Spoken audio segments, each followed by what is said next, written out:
धन्यवाद और स्तुति हो पिता। धन्यवाद मेरे यीशु राजा। हम और भी आपको बढ़ाई देना चाहते, हम और भी आपकी और गाकर हम परमेश्वर की नाम की बड़ाई, परमेश्वर की प्रशंसा करेंगे। भजन संहिता 100 में उसके दूसरे अध्याय, बिन तेरे मैं कुछ भी नहीं, बिन तेरे मैं कुछ भी नहीं, यहोवा मुझे तेरी जरूरत है, यहोवा मुझे तेरी जरूरत है।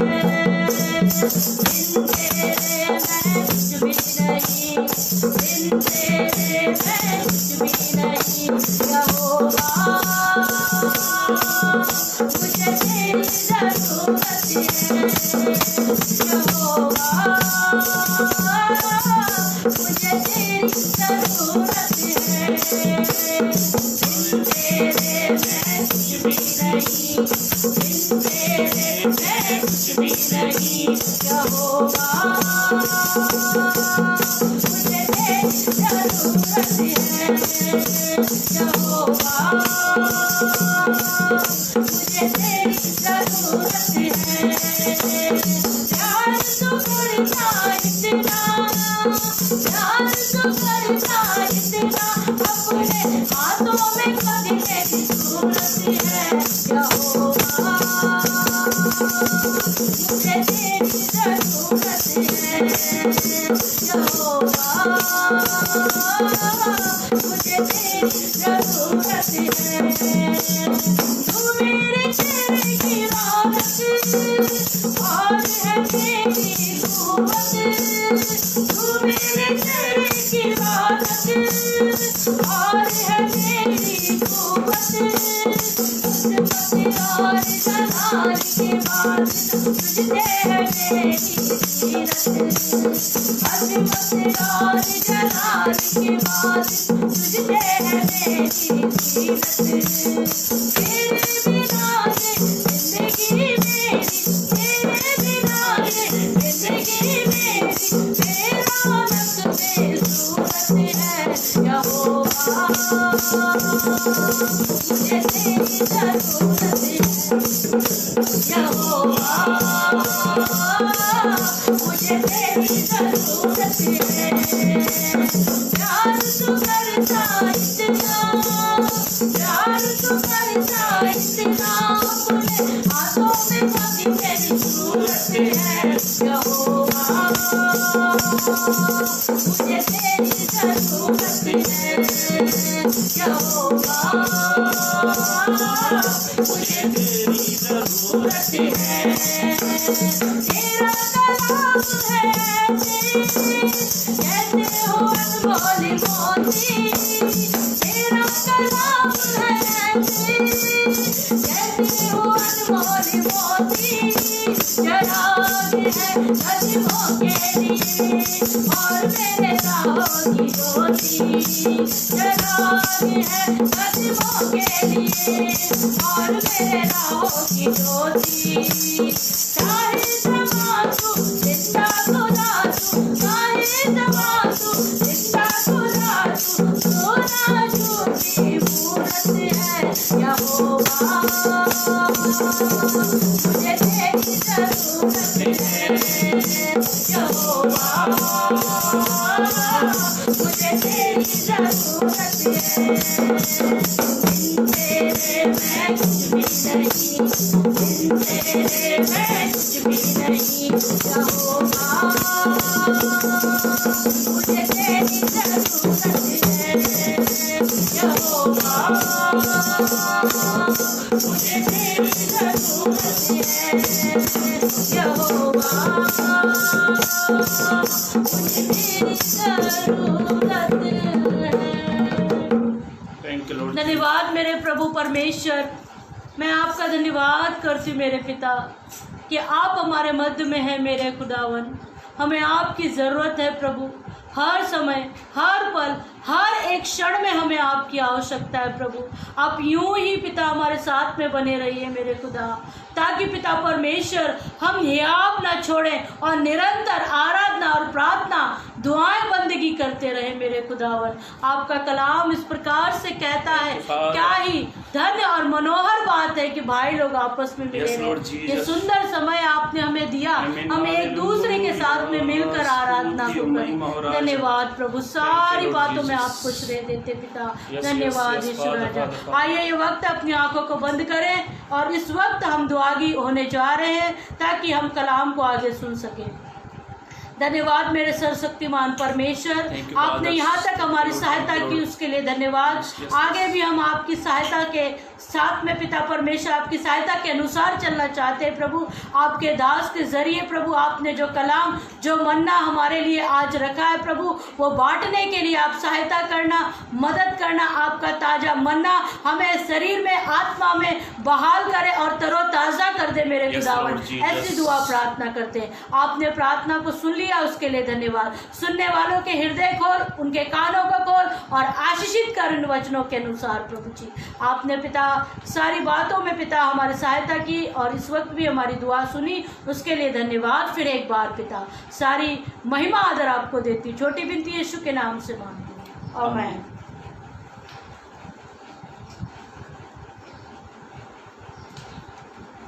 Thank you Lord Jesus, thank you father, स्तुति, thank you Lord Jesus. Praise the Lord. एक बार फिर मैं अमन दुग्गल आप सभी का प्रभु यीशु मसीह के नाम में मेरा प्यार भरा सलाम। और मैं सोच नहीं रहा, मैं बीच में वीडियो रुक रहा था, बारिश काफ़ी हुई यहाँ पर और नेटवर्क का भी थोड़ा प्रॉब्लम था, और इसलिए परमेश्वर का धन्यवाद हो। परमेश्वर सारी बातों को मिलकर प्रभु भलाई को उत्पन्न करता है, इसलिए परमेश्वर को धन्यवाद करता हूँ। एक अच्छा समय है हमारे पास, एक अच्छा अवसर है कि हम एक दूसरे से रूबरू मिल सके, बातें कर सके, वचनों को सीख सके। और आप लोग अधिक से अधिक आप इस लाइव सेशन को, आप इस वीडियो को अधिक से अधिक ग्रुपों में शेयर करें ताकि और भी लोग प्रभु के वचनों को सुने और आशीषित हो। और आप हमारे साथ भी जुड़ सकते हैं। मेरे पेज का नाम अमन दुग्गल है और हम लोग सप्ताह में 3 दिन उस पर लाइव लेते हैं। और इन दिनों में हम परमेश्वर के स्वाभाविक गुण के बारे में हम उसमें अध्ययन करते हैं। तो मेरे भाइयों मेरी बहनों, आप उसमें भी जुड़ सकते हैं हमारे साथ में। आप इस लाइव सेशन पर मैंने एक विषय का नाम डाला, विश्वास की शिक्षा।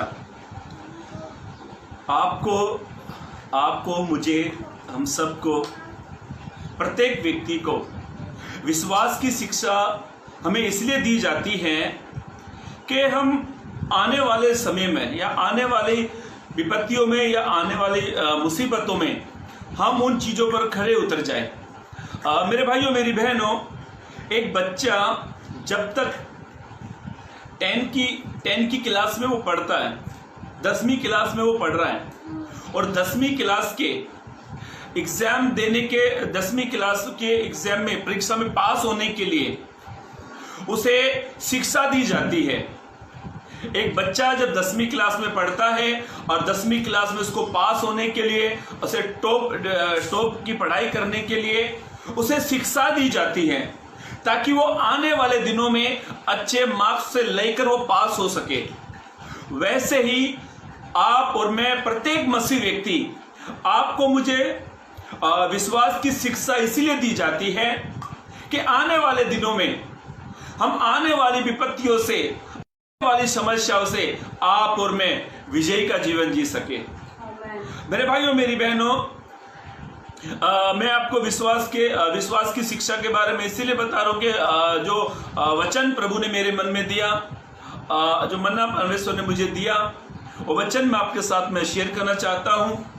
यदि आप अपनी बाइबल लेकर बैठे हैं तो आप वहाँ वचनों को पढ़ें। यदि आपके मोबाइल में बाइबल है, उन्हें उस वचनों को आप लाइव सेशन में भी उस वचनों को आप यहाँ पे इसमें डाल सके ताकि और भी लोग वचनों को पढ़े और सीख सके। मेरे भाइयों मेरी बहनों, यीशु मसीह ने अपने चेलों को अधिक से अधिक, यीशु मसीह ने अपने चेलों को विश्वास के बारे में बताया। एक बार यीशु मसीह झील के पास में थे और यीशु ने अपने चेलों से कहा, आओ हम उस पार चले। यीशु ने कहा था, और बाइबल ऐसा कहती है, जो यीशु का वचन इस प्रकार से कहता है, आकाश और पृथ्वी टल जाएगी पर उसकी कही हुई बातें कभी नहीं टलती हैं। और यीशु ने नाव में बैठने से पहले ही कह दिया था, आओ हम उस पार चले। और आंधी आई, तूफान आया, और आंधी तूफान ने चेलों के विश्वास पर अटैक किया। और उसके बाद में यीशु उठे, यीशु ने आंधी को डांटा, पानी को शांत किया, और उसके बाद यीशु ने एक शब्द अपने को चेले को कहा, और वो शब्द क्या था मालूम है? हे अल्प विश्वासियों। एक जगह और ऐसी घटना है कि पतरस ने यीशु से कहा, हे प्रभु आप मुझे आज्ञा दे कि मैं पानी पर चलकर आ जाऊं। और पतरस पानी पर चला। चलने के बाद जब पतरस यीशु के पास पहुंच गया, जब पतरस ने हवा को देखकर पतरस गिर गया, तब पतरस से यीशु ने कहा, हे अल्प विश्वासी। एक जगह और यीशु ने अपने चेलों को डांट फटकार मारी।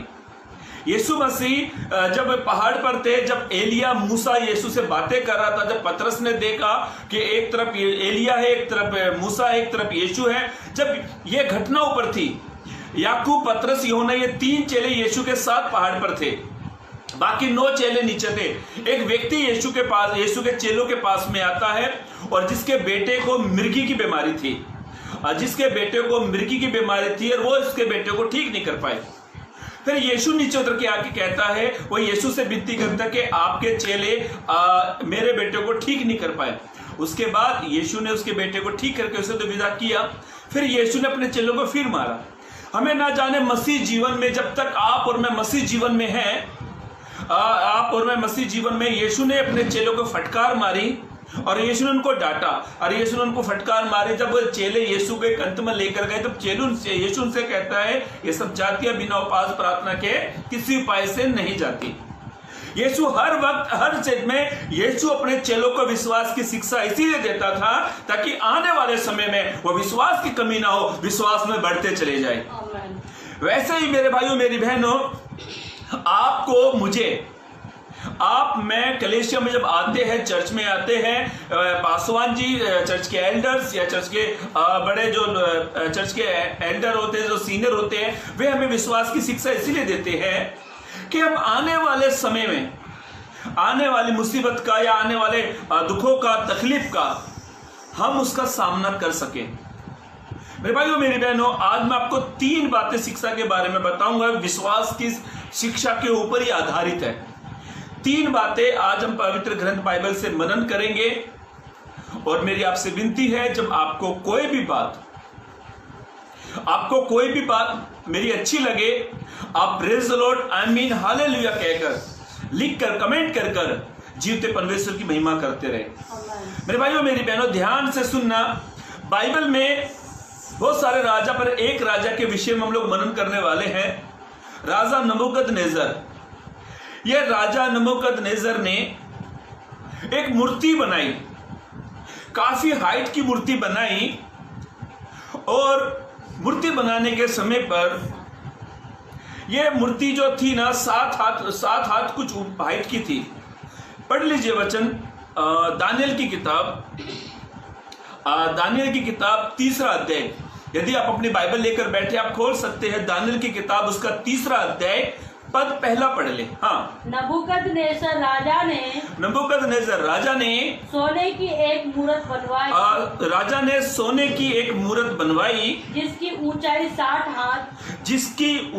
60 हाथ, हाँ, और चौड़ाई 6 हाथ की थी। उसने उसको बेबीलोन के प्रांत के, राजा नबूकदनेस्सर ने बेबीलोन के प्रांत में, हाँ, दूरा नामक मैदान में खड़ा कर, उसने ये मूर्ति को दुमा स्थान पर उसने खड़ा कर दिया। हाँ, आगे पढ़े। तब नबूकदनेस्सर राजा ने, हाँ, हाकिमों, हाँ, बाइबल ऐसा कहती है, ये जो घटना है ना, इसमें 30 पद है। हम कुछ विशेष पद पर मनन करेंगे। इसी बाइबल की किताब, इसी खोलकर रखना, इसी किताब को खोलकर रखना, इसी से हम कुछ बातों को मनन करेंगे। अभी ध्यान से सुनना।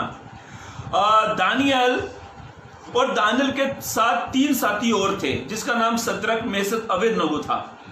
बाइबल ऐसा कहती है, पवित्र ग्रंथ इस प्रकार से कहता है कि इस राजा ने एक मूर्ति बनाई, और राजा ने कहा इस मूर्ति के अलावा कोई किसी और के आगे दंडवत करेगा, जो कोई इस मूर्ति को छोड़ किसी दूसरी मूर्ति के सामने झुकेगा, मेरी बनाई हुई मूर्ति के सामने ही झुकना है। राजा ने यह आदेश को निकाला और बाइबल ऐसा कहती है, राजा ने कहा, यह घटना काफी बड़ी है, मैं आपको कुछ शब्दों बताता हूं। राजा ने कहा, जब तुरई फूकी जाएगी, जब ढिंडोरा पीटा जाएगा, तभी उसी समय मूर्ति के सामने क्या करना है? झुकना है। मेरे भाइयों, मेरी बहनों, कई बार आपके मेरे जीवन में हालात परिस्थिति इस प्रकार से उत्पन्न हो जाती है, हमें समझ में नहीं आता हम कौन सी तरफ जाए, हमें समझ में नहीं आता हम कौन सी दिशा में जाए, हमें समझ में नहीं आता हम किसके सामने झुके। जो इंसानों के सामने झुकता है ना, वो बेवकूफ है, बेवकूफ। जो खुदा के सामने झुकता है ना, वो हीरो है। अरे ऐसा लिखा है, इस राजा ने कहा, जैसे ही तुरई फूकी जाएगी, ढिंडोरा पीटा जाएगा, तुरंत मूर्ति के सामने झुकना है। पर ध्यान से सुने मेरे भाइयों, मेरी बहनों, इसका 11 पद पढ़ ले, दानियेल की किताब, उसका 3 अध्याय पद 11। और जो कोई गिरकर दंडवत ना करे, वह धधकते हुए भट्टे के बीच में डाल दिया जाएगा। हाँ, 11 पद पढ़ा, हाँ फिर से पढ़ो। जो कोई गिरकर दंडवत ना करे, बाइबल ऐसा कहती है, राजा ने कहा, यदि कोई झुक कर दंडवत ना करे, दंडवत का मतलब होता है एकदम झुक जाना। वो कहता, राजा ने कहा, राजा नबूकदनेस्सर ने कहा, जो कोई इस मूर्ति के सामने दंडवत ना करेगा, ना झुकेगा, उसको आग की भट्टी में डाला जाएगा। यह राजा का एक आदेश था, राजा नबूकदनेस्सर का आदेश था, जो बेबीलोन का राजा था, उसका यह आदेश निकला। पर ध्यान से सुने मेरे भाइयों, मेरी बहनों, कई बार आपके मेरे जीवन में, यहां से मेरा मैसेज अभी चालू कर रहा हूं, ध्यान से सुनना। कई बार आपके मेरे जीवन में हमारे विश्वास की परख होती है, परख। हमें विश्वास की शिक्षा इसीलिए दी जाती है ताकि जब हमारे विश्वास की परख हो तो हम उस परख में खरे उतर जाए। हमारे विश्वास की परख होगी। आप ये कभी मत सोचे, जो मुझे लाइव देख रहे हैं, कि मैं बिलीवर हूं, मैं विश्वासी हूं, मैं इवेंजलिस्ट हूं, मैं प्रचारक हूं, कि मेरे विश्वास की परख नहीं होगी। आप इस भूल में कभी मत रहना, आप इस भूल में कभी मत रहना कि आपके विश्वास की परख नहीं होगी। यस, आपके विश्वास की परख होगी, पर विश्वास की परख उस व्यक्ति की होगी जो व्यक्ति विश्वास की शिक्षा को लेकर उसमें चलता है। मेरे भाइयों, मेरी बहनों, राजा ने कहा कि इस मूर्ति के सामने जो नहीं झुकेगा, उसे आग की भट्टी में डाला जाएगा। कई बार समस्या आपके मेरे जीवन में हमारे विश्वास को परखती है। और पहली बात, ध्यान से सुने, हमारा विश्वास की परख होगी, हमारे विश्वास की परख होगी। और मैं आपसे कहना चाहता हूं, जितने मेरे प्यारे भाई, मेरी बहन, प्रभु के दास, प्रभु के दासिया, प्रभु के बेटे, प्रभु की बेटियां, जितने मुझे लाइव सुन रहे हैं, मैं उन सबसे कहना चाहता हूं, आप विश्वास की शिक्षा को पकड़े रहें, आप विश्वास की शिक्षा को लेते रहें, ताकि आने वाले दिनों में, या आने वाली मुसीबत में, या आने वाले समस्या में आप अपनी विश्वास की परीक्षा में पास हो जाओ।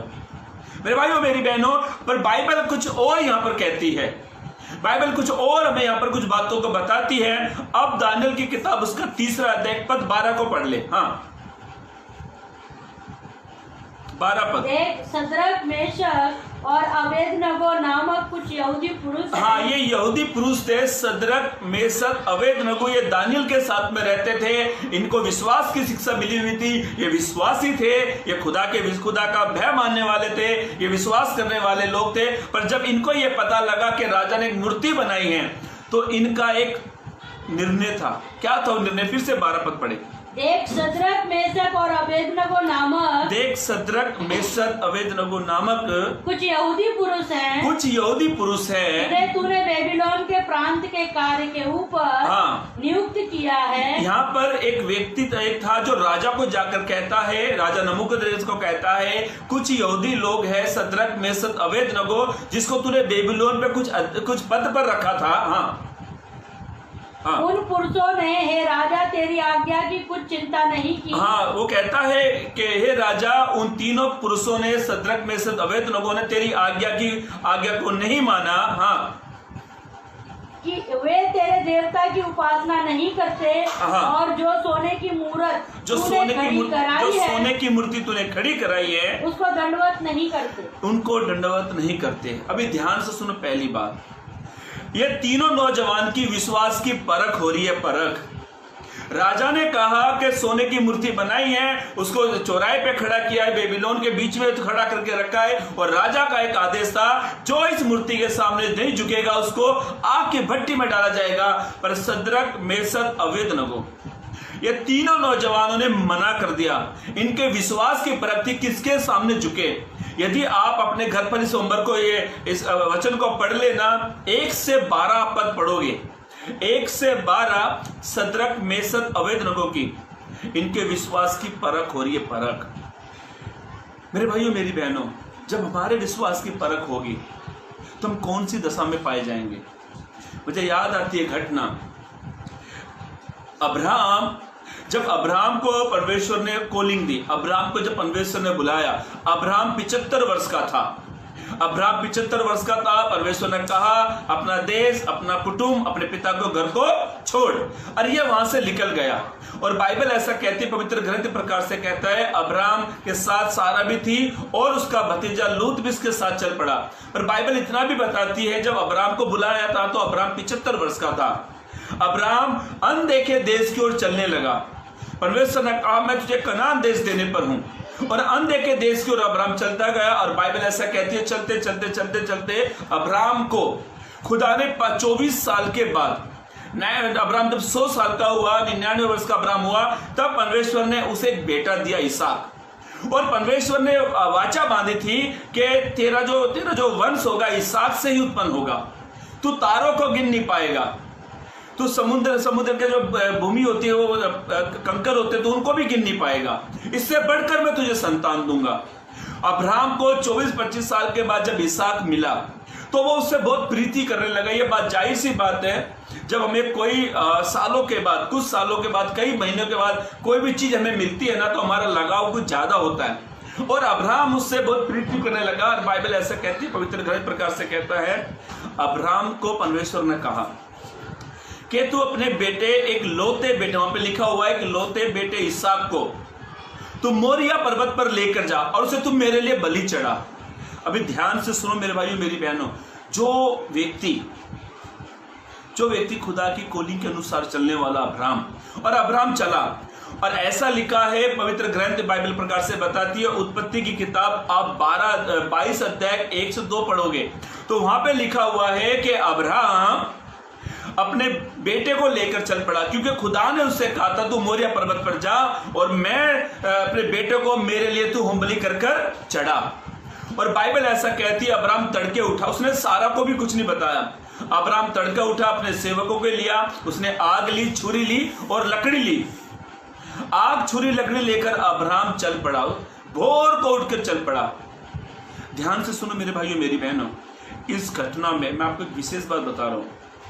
इस घटना में कहीं भी नहीं लिखा है कि परमेश्वर ने यह कहा है कि अब्राहम तू मोरिया पर्वत पर जा, मैं तुझे वहां पर बलि चढ़ाने के लिए जानवर दूंगा, बछड़ा दूंगा। कहीं भी नहीं लिखा है। अब्राहम से इसहाक ने पूछा, हे पिता, लकड़ी है, छुरी है, सब कुछ है, पर बलि के लिए मेमना नहीं है, मेमना। और अब्राहम ने, ध्यान से सुना इस घटना को, अब्राहम ने अपने बेटे को तसल्ली के लिए कहा था। उसको खुदा ने ये नहीं कहा था कि तू मोरिया पर्वत पर जाएगा तो मैं तुझे मेमना दूंगा, नहीं कहा था। इस घटना को आप ध्यान पूर्वक पढ़ लेना। पर ध्यान से सुनो, पर इसहाक ने जब अपने बेटे से, इसहाक ने अपने बाप से पूछा, अब्राहम से पूछा, तो अब्राहम ने तसल्ली के लिए, रिलैक्स होने के लिए उससे कहा कि यहोवा आप ही इसका उपाय करेगा। ध्यान से सुनो मेरे भाइयों मेरी बहनों, अब परमेश्वर का वचन प्रकार से कहता है, अब्राहम का विश्वास, अब्राहम के विश्वास की परख। और अब्राहम जब निकला घर से, अब्राहम को भली भांति मालूम था कि परमेश्वर ने मेरे बेटे को मांगा है, परमेश्वर ने मेरे बेटे को कहा है कि तू मोरिया पर्वत पर जा और अपने बेटे को होम बलि कर चढ़ा। पर मैं आपसे कहता हूं, जो व्यक्ति परमेश्वर ने अब्राहम से कहा अपने बेटे को तुम मेरे लिए बलिदान कर। तो मैं आपसे एक बात कहना चाहता हूँ, आप चाहते हैं कि परमेश्वर आपके जीवन में उपाय करे, आप चाहते हैं कि परमेश्वर आपकी फैमिली में उपाय करे, आप चाहते हैं कि परमेश्वर आपकी मिनिस्ट्री में उपाय करे, आप चाहते हैं कि परमेश्वर आपके घर में उपाय करे, आप चाहते हैं परमेश्वर आपके काम धंधे बिजनेस में उपाय करे। मैं आपसे कहना चाहता हूँ, विश्वास से चलो, विश्वास से। जब आप विश्वास की परीक्षा में खरे उतरोगे, प्रभु आपके लिए उपाय करेगा। और बाइबल ऐसा कहती है, पवित्र ग्रंथ प्रकार से कहता है, अब्राहम अब जब निकला तो बाइबल ऐसा कहती है, जो व्यक्ति, मैं आपसे कहना चाहता हूं, जो व्यक्ति अपनी परीक्षाओं में पास होता है, पास, जो व्यक्ति अपनी परीक्षाओं में, अपनी बीमारी में, अपनी समस्या, अपनी प्रॉब्लम में, जो व्यक्ति अपनी परीक्षा में पास होता है, प्रभु उसके ही लिए उपाय करता है।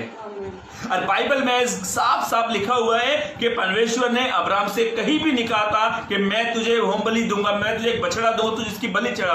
और बाइबल ऐसा कहते, पवित्र ग्रंथ प्रकार से कहता है, उत्पत्ति उसका 22 अध्याय 24 पद, ऐसा 14 पद में ऐसा लिखा है, जब इसहाक अब्राहम ने इसहाक को लकड़ी पर लिटाया और छुरा लिया और जैसे उसकी ओर मारने की ओर हाथ बढ़ाया, तभी बाजू में मेमने की आवाज आई।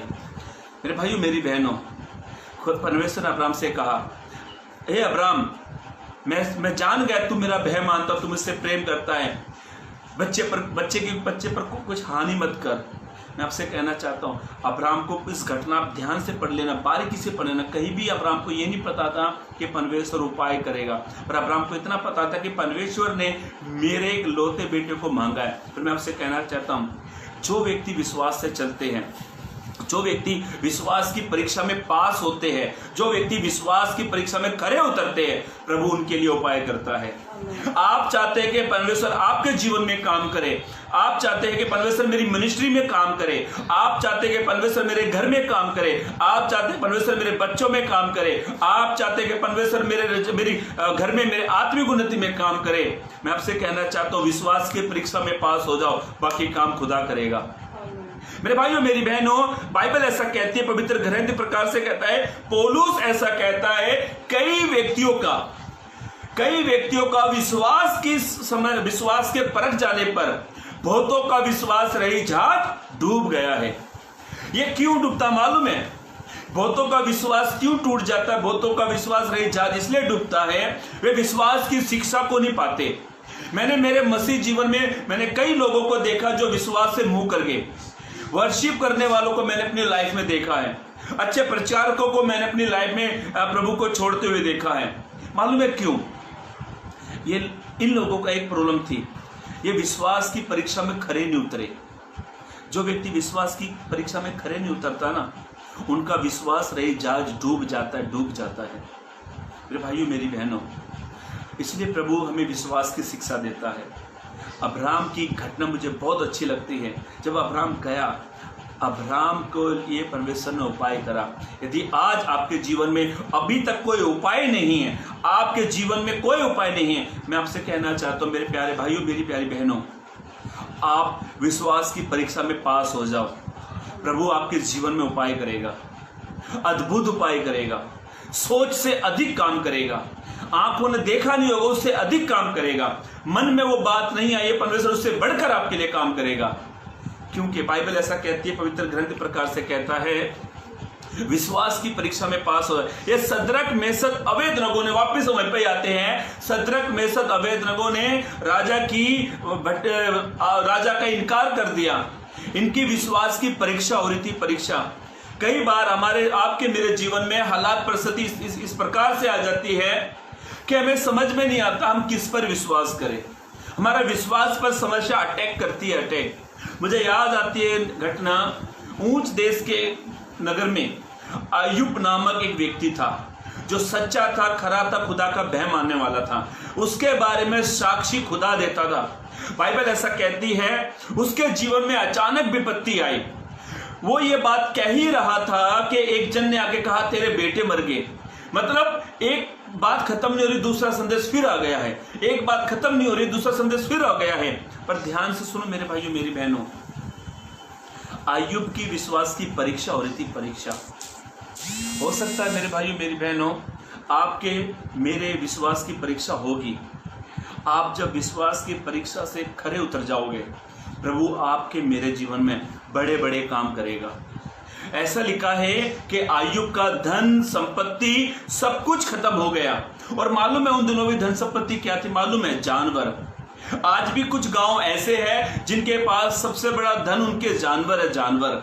और बाइबल ऐसा कहती है, पवित्र ग्रंथ प्रकार से कहता है, जब आयुब के जीवन में सारी विपत्ति आई, पत्नी उस पर इल्जाम लगाने लगी और उसके दोस्त उस पर इल्जाम लगाने लगे, सेवक मर गए, जानवर मर गए, फिर भी आयुब ने अपने मुख से एक शब्द भी खुदा के बारे में नहीं कहा। और मैं आपसे कहना चाहता हूं, आप अपनी परीक्षाओं में, आप अपनी तकलीफों में, आप अपनी समस्याओं में, आप अपनी बीमारियों में, आप अपनी हर प्रकार की प्रॉब्लम में विश्वास से खरे उतर जाओ। प्रभु आपके लिए बड़े से बड़े काम करेगा।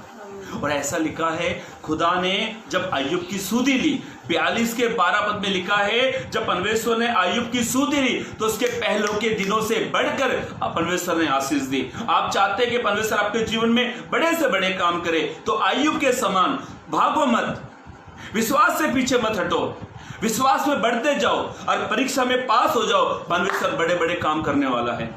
मेरे भाइयों मेरी बहनों, पहली बात ध्यान से सुने, विश्वास की परीक्षा, हमारे विश्वास की परीक्षा होगी। सद्रक मेशक अबेदनगो ने साफ मना कर दिया, इनके विश्वास की परीक्षा हो रही थी, परीक्षा। दूसरी बात, फिर से दानियेल की किताब में आएंगे, पढ़ेंगे। हाँ, दानियेल की किताब उसका 3 अध्याय 16, 17, 18 पद फिर पढ़े। शद्रक, मेशक और अबेदनगो ने राजा से कहा, हे नबूकदनेस्सर, हे राजा नबूकदनेस्सर, इस विषय में तुझे उत्तर देने का हमें कुछ प्रयोजन नहीं। वो कहते हैं, ये तीनों नौजवान कहते हैं, राजा जो आज्ञा तुमने निकाली है इसमें हमें उत्तर देने का हमें ठीक नहीं लगता है। आगे पढ़े। हमारा परमेश्वर जिसकी हम उपासना करते हैं, अभी ध्यान से सुनते हुए, तीनों कहते हैं हमारा परमेश्वर जिसकी हम उपासना करते हैं, वह हमको उस धधकते हुए भट्टे की आग से, वो हमें उस धधकते हुए भट्टे की आग से बचाने की शक्ति रखता है, बचाने की शक्ति रखता है। वरन हे राजा, वो हमें तेरे हाथ से भी छुड़ा वो सकता कहता है, हे राजा, वरन वो हमें तेरे हाथ से भी बचाने की ताकत रखता है। परंतु यदि नहीं, वो कहते हैं परंतु नहीं भी, तो हे राजा, तुझे मालूम हो कि हम लोग तेरे देवता की उपासना नहीं। वो कहते हैं वो हमारा परमेश्वर नहीं भी बचाएगा तो हे राजा, हम तेरी बनाई हुई मूर्ति के सामने दंडवत नहीं करेंगे और न तेरी खड़ी कराई हुई सोने की मूर्त को दंडवत करेंगे। अभी ध्यान से सुनो मेरे भाइयों मेरी बहनों, दानियेल की किताब 13 से 18 पद पढ़ोगे ना, 13 से 18, तो ये तीनों नौजवान मालूम है अपने विश्वास का प्रदर्शन कर रहे हैं, अपने विश्वास को प्रकट कर रहे हैं। तीनों नौजवान, ये तीनों नौजवान कहते हैं, हे राजा नबूकदनेस्सर, हमारा परमेश्वर हमें इस धधकती हुई आग की भट्टी से बचाएगा, वरन नहीं भी बचाएगा तो भी हम तेरी बनाई हुई मूर्ति के सामने नहीं झुकेंगे। दूसरी बात, अपने विश्वास का प्रदर्शन करें, समस्याओं को अपने विश्वास को दिखाओ, तकलीफों को अपने विश्वास को प्रकट करो। मेरे भाइयों मेरी बहनों, अपने विश्वास का प्रदर्शन करे, दिखाओ अपने विश्वास को। ये अपने विश्वास को उसको दिखा रहे हैं। वो कहता नहीं भी बचाएगा तो भी परमेश्वर का धन्यवाद, पर तेरी बनाई हुई मूर्ति के सामने हम नहीं झुकेंगे। मेरे भाइयों मेरी बहनों, मुझे याद आती है घटना, लूका रचित सुसमाचार में एक घटना है। लूका रचित सुसमाचार उसका 8 अध्याय का पढ़ते तो वहां पे 2 लोगों की घटना है। एक याईर की बेटी की घटना है, एक 12 वर्ष की स्त्री जो पीड़ित थी उसकी घटना है। बाइबल ऐसा कहती है, जो 12 वर्ष की जो एक स्त्री थी जिसको लहू गिरने की बीमारी थी, 12 वर्ष तक, 12 साल तक उसको बीमारी ने जकड़ के रखा था। 12 साल से वो बीमार थी, बीमारी ने जकड़ के रखा हुआ था। और ऐसा बाइबल बताती है, उसने अपनी सारी पूंजी, सारी धन संपत्ति उसने वैद्यों के पास लुटा दी, उसने वैद्यों के पास लुटा दी। जब उसको ये पता लगा यीशु गुजर रहे, बड़ी भीड़ थी। ध्यान से प्लीज इस बात को ध्यान से सुनना, आपको अच्छी लगे तो प्रेज लॉर्ड कहकर आप मुझे भी उत्साहित करें। इस घटना से आपको मैं उत्साहित करना चाहता हूं, ध्यान से सुनना प्लीज। बाइबल ऐसा कहती है, पवित्र ग्रंथ प्रकार से कहता है कि जब यीशु वहां से आ रहे, गुजरे तक भीड़, बहुत भीड़ थी, इतनी भीड़ थी कि यीशु के पास जाना मुश्किल था, बहुत मुश्किल था। मान लिया जाए अपने हमारे भारत के प्रधानमंत्री जी आ जाए, प्रधानमंत्री के पास हर एक इंसान ऐसे नहीं जा सकता, उसके पास जा नहीं सकते। मेरा यीशु तो घर प्रधानों का प्रधान है। बाइबल ऐसा कहती है, पवित्र ग्रंथ प्रकार से कहता है, ये स्त्री बड़ी दुखी थी, 12 साल से लहू गिरने का बीमारी थी और इसने अपनी सारी कमाई वेदों के पास लौटा दी। और बाइबल ऐसा कहती है यीशु याहीर के घर पे जाना चाह रहे थे, यीशु याहीर के घर पे जाना चाह रहे थे, उससे पहले की ये घटना है। और बाइबल ऐसा कहती है ये स्त्री तमाम भीड़ को दूर करती हुई, तमाम भीड़ को चीरती हुई यीशु के पास ले गई। और बाइबल ऐसा कहती है, पढ़ ले वचन को, लूका रचित सुसमाचार उसका 8 अध्याय, लूका रचित सुसमाचार उसका 8 अध्याय 43 से 47 पढ़े। एक स्त्री ने जिसको 12 वर्ष से लहू गिरने की बीमारी थी, लहू बहने का रोग था, और जो अपनी सारी जीविका वेदों के पीछे, उसने अपना सारा पैसा वेदों के पीछे लगा दिया, वेद कर चुकी थी, तो भी किसी के हाथ से चंगी नहीं हो सकी। पीछे से आकर उसके वस्त्र, बाइबल ऐसा कहती है, पीछे से आकर उसने यीशु के वस्त्र को छू लिया और तुरंत उसका लहू बहना बंद हो गया। मैं आपसे कहना चाहता हूँ, यदि आप कई सालों से बीमार हो, शुगर से बीमारी से, थायराइड से तकलीफ से, नाना प्रकार की तकलीफों से आप बीमार हो और आपने अपना पैसा डॉक्टरों के पास लगा दिया हो, मैं आपसे आज कहना चाहता हूँ, मेरा दावा है आप अपने विश्वास का प्रदर्शन करें। इस स्त्री ने अपने विश्वास का प्रदर्शन किया और ऐसा लिखा है इसके जीवन में यीशु ने काम कर दिया। पढ़े इसका 42 पद पढ़े, बहुत अच्छा पद है, 42 पद पढ़े इसका। हाँ, आप 48 पढ़े, सॉरी। उसने उससे कहा, यीशु ने स्त्री से कहा, बेटी तेरे विश्वास ने तुझे चंगा कर दिया है, कुशल से चली आमीन, कुशल से चली जा। मैं आपसे कहना चाहता हूँ मेरे भाइयों मेरी बहनों, इस स्त्री के समान जो 12 वर्ष इसको लहू का गिरने का रोग था, जिसने अपनी सारी जीविका जो वेदों के पास बिता दी, जब ये यीशु के पास में आई तो ऐसा लिखा, भीड़ को चीरती हुई यीशु के वस्त्र को छू लिया। और बाइबल ऐसा कहती है, पवित्र ग्रंथ प्रकार से कहता है, इस स्त्री ने अपने विश्वास का प्रदर्शन किया, विश्वास को प्रकट किया। मैं आपसे कहना चाहता हूं, आप अपनी बीमारी में, आप अपनी समस्या में, आप अपने रोगों में, आप अपनी हर प्रकार की बीमारी में अपने विश्वास का प्रदर्शन करें, तब प्रभु आपके जीवन में काम करेगा। अरे ऐसा लिखा है, यीशु ने इसके जीवन में काम किया और यीशु ने कहा, हे बेटी कुशल से तू चली जा। विश्वास का प्रदर्शन करें, विश्वास को प्रकट करें यीशु के सामने। आप कलेसिया में आते हो, चर्च में आते हो, तो अपने विश्वास का प्रदर्शन करें, अपने विश्वास को दिखाए। जो अपने विश्वास को दिखाता है खुदा उसी के जीवन में काम करता है। इस स्त्री ने अपने विश्वास को प्रकट कर दिया। मेरे भाइयों मेरी बहनों, मैं मेरे जीवन की छोटी सी गवाही बताता हूँ। मेरे जीवन की छोटी सी गवाही तो मेरे जीवन में बहुत सारी खुदा ने बड़े बड़े काम करे। मेरी 2011 में शादी हुई। ये विश्वास को प्रदर्शन करना, इसके ये उदाहरण, ये गवाही मुझे मेरी याद आ गई। मेरी 2011 में शादी हुई और शादी 2011 में हुई। 2012 लगते ही जनवरी फरवरी का महीना था। मेरी वाइफ का बच्चा राइट साइड की ट्यूब में चला गया। एक महिला को, एक बहन को, एक लेडीज को राइट और लेफ्ट में ट्यूब होती है जहाँ पर बच्चा पलता है। मेरी वाइफ का बच्चा राइट साइड में चला गया। राइट साइड में जाने के बाद महीना भर बीता, उसने चेक किया तो उसने कहा मैं प्रेग्नेंट हूँ। उसके बाद मेरी वाइफ को ब्लीडिंग आना चालू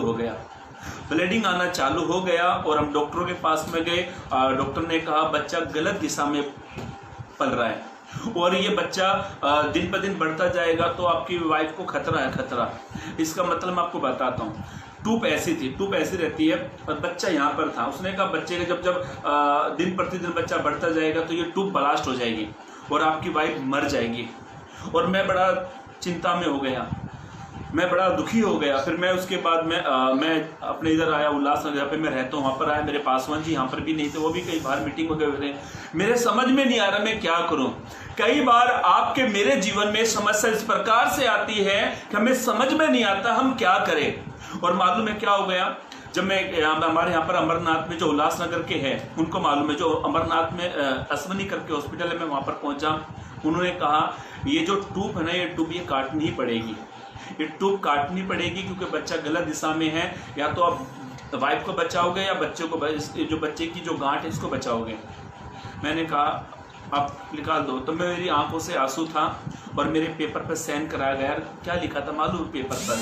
यदि ऑपरेशन करते टाइम आपकी वाइफ को कुछ हो जाए उसके जवाबदार हम नहीं हैं। डॉक्टर ने मुझे अच्छे तरीके से समझाया, बोली बच्चा गांठ में पल रहा है, इस ट्यूब में पल रहा है, और ट्यूब ब्लास्ट हो जाएगी तो पूरी बॉडी का जो ब्लड है वो गर्म में आ जाएगा और आपकी पत्नी की डेथ हो जाएगी।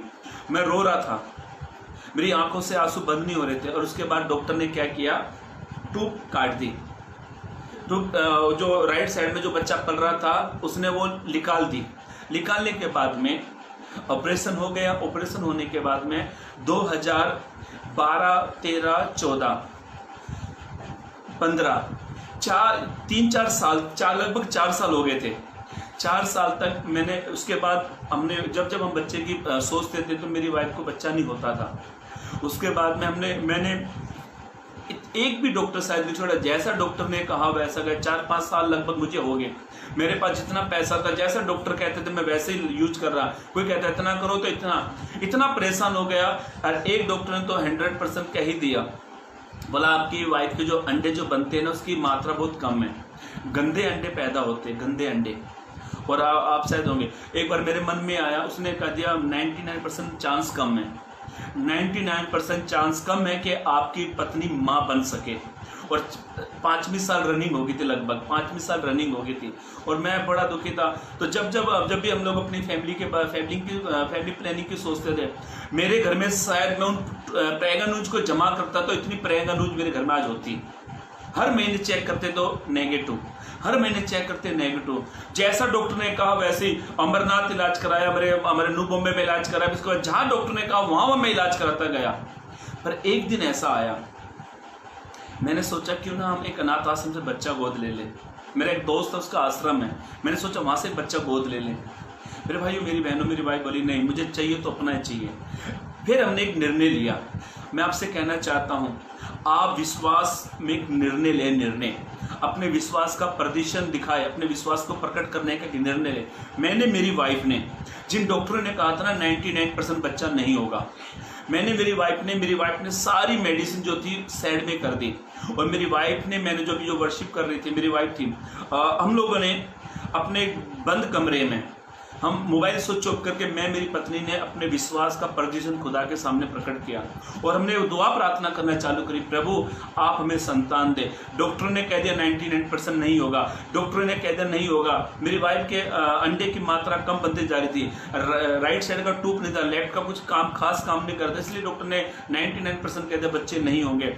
एक दिन मेरी वाइफ ने, हम दोनों ने घुटने टेक कर उपास कर अपने विश्वास का प्रदर्शन दिखाया।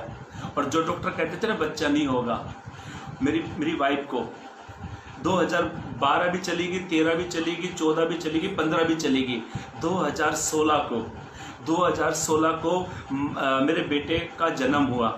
मेरे बेटे का प्रभु ने मुझे 2016 को एक खूबसूरत बेटा दिया और मेरे बेटे का नाम जोशुआ है। कहने का मतलब ये है, हमने सारी मेडिसिन को साइड पे कर दिया। जैसा डॉक्टर कहते थे हमने वैसा करना बंद कर दिया। हमने अपना विश्वास का प्रदर्शन दिखाया, हमने अपने विश्वास को खुदा के सामने प्रकट कर दिया। और ध्यान से सुनो, जब हमने अपने विश्वास का प्रकट कर दिया, अपने विश्वास खुदा को दिखाया, तो खुदा ने मेरी वाइफ के जीवन में एक अद्भुत काम किया, इतना अद्भुत काम किया। जब मेरी वाइफ प्रेग्नेंट हुई, जब उसको परमेश्वर ने खूबसूरत बेटा दिया, और मालूम है मेरा बेटा जब हुआ तो वो 4 किलो का था, 4 किलो से थोड़ा सा लगभग ऊपर था, इतना हेल्थी बच्चा हुआ। कहने का मतलब ये है, जब आप अपने विश्वास को प्रदर्शन करते हो, अपने विश्वास को खुदा को दिखाते हो, अपने विश्वास का प्रदर्शन करते हो, तो खुदा आपके जीवन में काम करेगा। मेरे भाइयों, मेरी बहनों, अपने विश्वास का प्रकट करो। जब मेरी वाइफ को बच्चा हो गया तो हमने उसी डॉक्टर से मैं मिला, जब वो देखा तो हैरान हो गया, ये कैसे? अरे भाई मेरी बहन, मनुष्य कुछ करेगा पर खुदा सब कुछ करता है। परमेश्वर विचार से अधिक काम करता है। इतने रोते थे हम बच्चे के लिए, इतना रोते थे। मेरे पास प्रभु के दया से कोई कमी ना थी, बस एक संतान की कमी थी, पर ध्यान से सुनो, हो सकता है आपके जीवन में कुछ कमी होगी। जो मेरी बहनें मुझे सुन रही हैं, हो सकता है उनके जीवन में कुछ कमी होगी। जो मेरे प्यारे भाई मुझे सुन रहे, हो सकता है उनके जीवन में कुछ कमी होगी। मैं आपसे कहना चाहता हूँ मेरे प्यारे भाइयों, मेरी प्यारी बहनों, अपने विश्वास का प्रदर्शन करें तो खुदा आपके जीवन में काम करेगा। मेरे भाइयों, मेरी बहनों, ध्यान से सुने। बाइबल ऐसा कहती है, पवित्र ग्रंथ इस प्रकार से कहता है, एक सूबेदार करके एक व्यक्ति था, एक सूबेदार करके एक व्यक्ति था, उसका दास बीमार था, उसका दास बीमार था। और वो यीशु को आके कहता है कि यीशु से आके विनती करता है कि आप मेरे दास के लिए प्रार्थना करें। यीशु वहां जाना चाहता था, वो कहता नहीं, आप यहीं से कह दें, यहीं से। और मालूम है ये घटना आपको मिलेगी मत्ती रचित सुसमाचार उसके 8 अध्याय 10 और 11 12 पर। जल्दी से पढ़े। हाँ, यह सुनकर यीशु को अचंभा हुआ, ये सुनकर यीशु को अचंभा हुआ, और जो उसके पीछे आ रहे थे उनसे कहा, मैं तुमसे सच सच कहता हूँ, मैं तुमसे सच सच कहता हूँ, मैंने इजराइल में भी ऐसा विश्वास इजराइल में भी नहीं पाया। मेरे भाइयों, मेरी बहनों, मैं आपसे कहना चाहता हूँ, ध्यान से सुने। ये सूबेदार ने अपने विश्वास का प्रदर्शन दिखाया।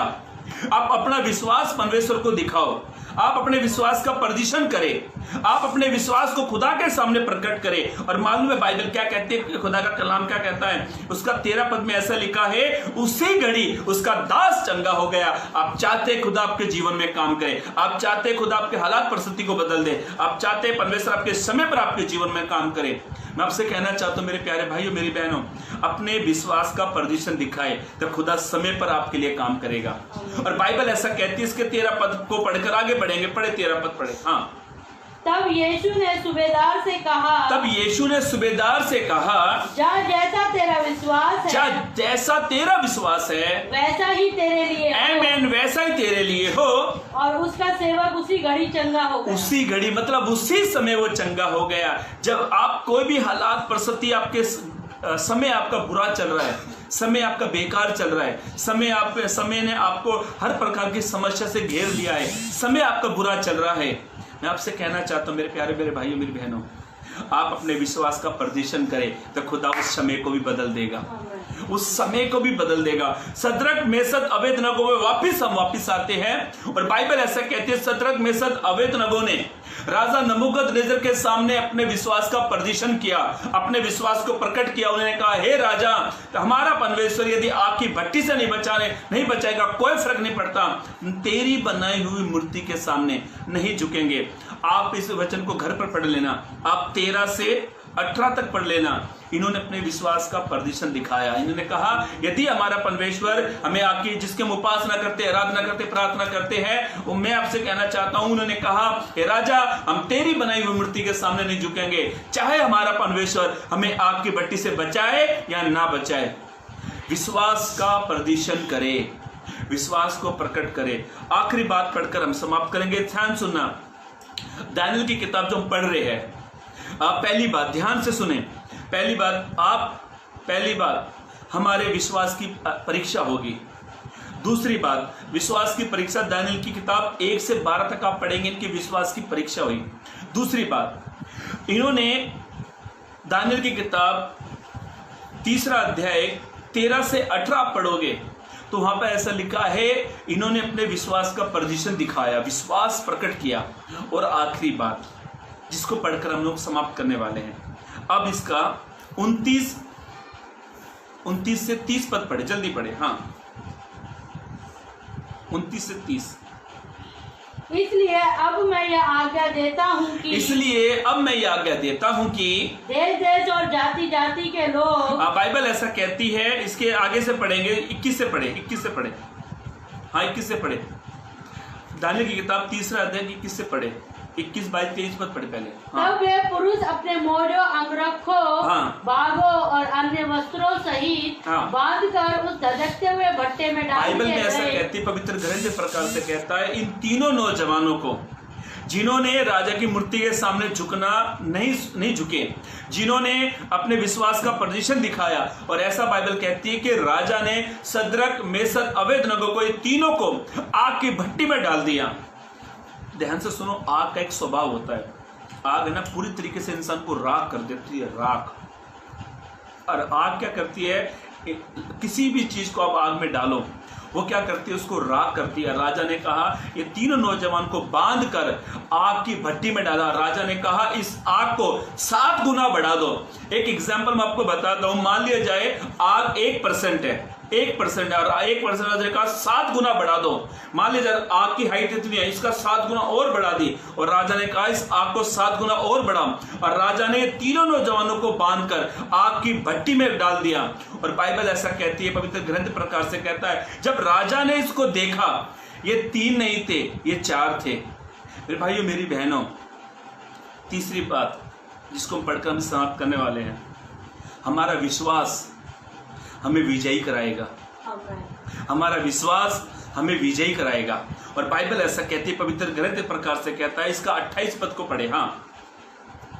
नबूकदनेस्सर कहने लगा, राजा नबूकदनेस्सर कहने लगा, धन्य है सद्रक मेशक अबेदनगो का परमेश्वर। ये अजीब बात है, जो इनको आग में डाल रहा है वो ही इनके बारे में कहता है, धन्य है सद्रक मेशक अबेदनगो का परमेश्वर, जिसने अपना दूत को भेजकर अपने इन दासों को इसलिए बचाया, अपने इन दासों को इसीलिए बचा लिया क्योंकि इन्होंने राजा की आज्ञा न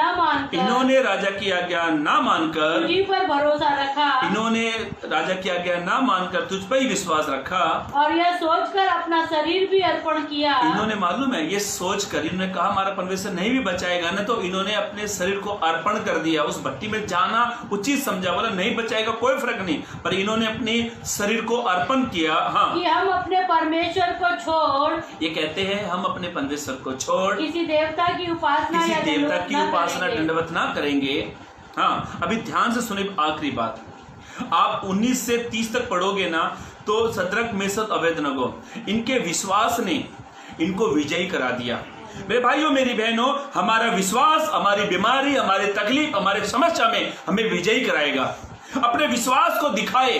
और बाइबल ऐसा कहती है, आप इब्रानी की किताब पढ़ते हो, इब्रानी को जो 11 अध्याय का वो पूरा विश्वास का चैप्टर है। और बाइबल ऐसा कहती है, उसके इब्रानी 11:6 में ऐसा लिखा है, यीशु मसीह के पास आने वाले को विश्वास करना चाहिए कि वो है और अपने खोजियों को प्रतिफल देता है। मेरे भाइयों मेरी बहनों ध्यान से सुने, बाइबल ऐसा कहती है, पवित्र ग्रंथ प्रकार से कहता है, आप अपने विश्वास को खुदा के सामने दिखाएं। आपका विश्वास आपकी बीमारी में आपको विजयी कराएगा। और बाइबल ऐसा कहती है, पवित्र ग्रंथ इस प्रकार से कहता है और वचन इस प्रकार से कहता है, इब्रानियों की किताब उसका 10 अध्याय पद 38 पद पढ़े। हाँ, पर मेरा धर्मी जन विश्वास से जीवित रहेगा। बाइबल ऐसा कहती है कि मेरा धर्मी जन विश्वास से जीवित रहेगा। मेरे भाइयों मेरी बहनों, आपकी बीमारी, आपकी समस्या, आपकी प्रॉब्लम में आपका विश्वास आपको जीवित रखेगा। और बाइबल ऐसा कहती है, सद्रक मेशक अबेदनगो को इनके विश्वास ने जीवित कर दिया। बाइबल ऐसा कहती है मेरे भाइयों मेरी बहनों, आप अपने विश्वास में बने रहें, विश्वास की शिक्षा ले, विश्वास में उन्नति करते जाए। एक आखिरी घटना बढ़ाकर मैं आपको मुंह जवानी बताकर समाप्त करूंगा। बाइबल ऐसा कहती है, एक कनानी स्त्री यीशु के पास में आई। एक कनानी स्त्री यीशु के पास में आई और उसने यीशु से विनती की कि वो उसकी बेटी के अंदर दुष्ट आत्मा थी। ये घटना आपको मत्ती रचित सुसमाचार उसके 15 अध्याय 21 से 28 पद में घटना लिखी हुई है। और वो यीशु के पास आई और यीशु ने उसको 3 बार इनकार किया, पर चौथी बात में यीशु ने उसके विश्वास को देखा और ऐसा यीशु ने कहा, हे बेटी तेरा विश्वास बड़ा है, और उसकी बेटी उसी घड़ी चंगी हो गई। मेरे भाइयों मेरी बहनों, कहने का मतलब क्या है, हमारा विश्वास हमें बचाता है। हमें कोई नहीं बचाएगा, हमारा पैसा हमें नहीं बचाएगा, पर हमारे दोस्त हमें नहीं बचाएंगे, हमारे दोस्त हमें मित्र जो हमारे अपने वो हमें नहीं बचाएंगे, पर हमारा खुदा जिस पर विश्वास करते हैं वो हमें बचाएगा। मेरे भाइयों मेरी बहनों, हमने 3 बातों को मनन किया। हमने 3 बातों को मनन किया इस दानियेल की किताब से। बाइबल ऐसा कहती है, हमने 3 बातों को मनन किया। वो 3 बातों को फिर से मैं आपके सामने बताकर मैं समाप्त कर दूंगा और ध्यान से सुने। विश्वास की शिक्षा, इन तीनों नौजवानों ने विश्वास की शिक्षा को प्राप्त किया। यदि आप चाहते हैं कि आप अपनी विश्वास की शिक्षा में आप आगे बढ़े, तो विश्वास की शिक्षा को ले। ध्यान से सुने मेरे भाइयों मेरी बहनों, पहली बात जो हमने कलाम से सीखी, हमारे विश्वास की परीक्षा। इन तीनों के विश्वास की परीक्षा हुई। दूसरी बात, हमारे विश्वास को प्रदर्शन करें। अपने विश्वास को दिखाए। एक व्यक्ति के विश्वास की कदर इंसान करता नहीं है, ये बात ध्यान से सुनना। एक व्यक्ति के विश्वास की कदर इंसान करे या ना करे, पर एक व्यक्ति के विश्वास की कदर खुदा करता है, उसके विश्वास की वैल्यू खुदा रखता है। दूसरी बात, हम अपने विश्वास का प्रदर्शन दिखाए। और तीसरी बात, हमारा विश्वास हमें विजय कराता है। प्रभु इस वचन के जरिए आपको आशीष दे, चलने के लिए मदद और सहायता करे। मेरे भाइयों मेरी बहनों, आइए अपनी आंखों को बंद करेंगे, एक छोटी सी प्रार्थना कर हम इस लाइव सेशन को समाप्त करेंगे। मेरे जीवित मान परमेश्वर पिता, एक बार मैं तेरे महान अनुग्रह के सिंहासन के करीब में आते हैं पिता। ये सुंदर सा वक्त जो आपने हमें दिया प्रभु, उसके लिए धन्यवाद। तेरे दास के लिए हम प्रार्थना करते प्रभु, तेरे दास मनीष के लिए परमेश्वर, जो हिमाचल में रहते हैं, जो हिमाचल में सेवा करते हैं, जिन्होंने परमेश्वर अपने पेज पर आने का एक मौका, एक अवसर हमें दिया।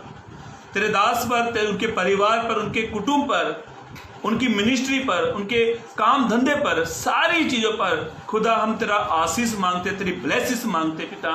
और जो हमारे साथ पिता इस लाइव सेशन में जुड़े हुए, लाइव वीडियो में जुड़े हुए हैं, मेरी बहनें, मेरी प्यारी बहन, बेटी, बेटे, तेरे बेटी, बेटा पिता, तेरे दास, दासी, जितने भी लाइव सेशन से जुड़े हुए पिता, आज के वचन से परमेश्वर आपने विश्वास की उन्नति में बढ़ाए पिता, विश्वास में उन्नति करते जाए पिता, ताकि आने वाले दिनों में हम बहुत सारी बातों पर हम विश्वास में पास हो जाए पिता, ताकि तेरा दया, तेरे अनुग्रह पिता हमारे पर बना रहे। क्योंकि पिता पौलुस कहता है, जो मुझे सामर्थ्य देता है उसमें मैं समझ चाहता हूँ। Pastor ji praise the lord, आपका बहुत बहुत धन्यवाद कि आपने एक मौका दिया, बीच में एक मैसेज आ गया था, तो आपसे मैं धन्यवाद करता हूँ आपका कि आपने अपने पेज पर हमें लिया, इसलिए परमेश्वर